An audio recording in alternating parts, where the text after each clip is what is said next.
corruption. Corruption is a killer. Chalo pride. Awacho ni jandiko ni Kenya Nyasaye ok okonyo ji. To wane political cliff. Awacho ni usetiyo maber un jo Ramogi. Umiwa information tawacho ni kawuono ni kata isomo nyo KCP okethore. Kakoro penj ikwalo. Nyithindo dhi timo research nango ka dhi university. En account maonge research. Ka research onge development. Wabro yudo doctors ma fake, engineers ma fake. Wadhi kani. After 60 years, ipenj ikwalo penj. Jandiko awacho ni wane political cliff. Ka penj ikwalo ni ng'ato yudo A. To kia kata gimotimo. Kubro dhi university to en fake kata en a doctor. Engineers fake ute bro nego ji. Wadhi kama chanade.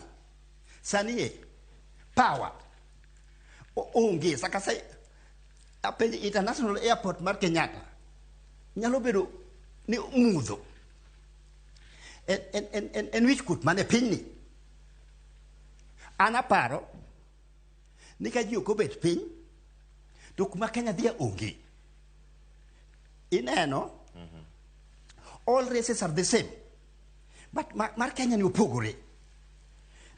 University nyithindo tieko onge tich. To dreams mane ka ng'ato nyalo bukore ni dhi go lam Germany ni dwaro tich oko ni 200,000 children. To masis oko kel. A developing nation dhi dwaro tich. A developed nation. Watu wapur dhik machanade.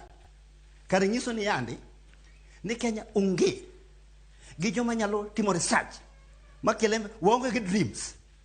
Jaduong' Jacob, leknen mane? Jamani nwa dhi dugo law. Jaduong' Jacob, leknen mane kane piny Kenya chakore jotelo jodong Kenya mane koro okedo mager ahinya mondo piny Kenya bende oyud loch. Leknen mane kotenore kod wechegi mago mag loso thuolo mag tije. Sani winjo asea mopogore opogore seyo ma ibiwo ne jotelo mago mamanyo thuolo mag tije ne oganda mopogore opogore. Lek hie nen mane? Waserango macha mag rango ni weche mag thieth nochopo yo makare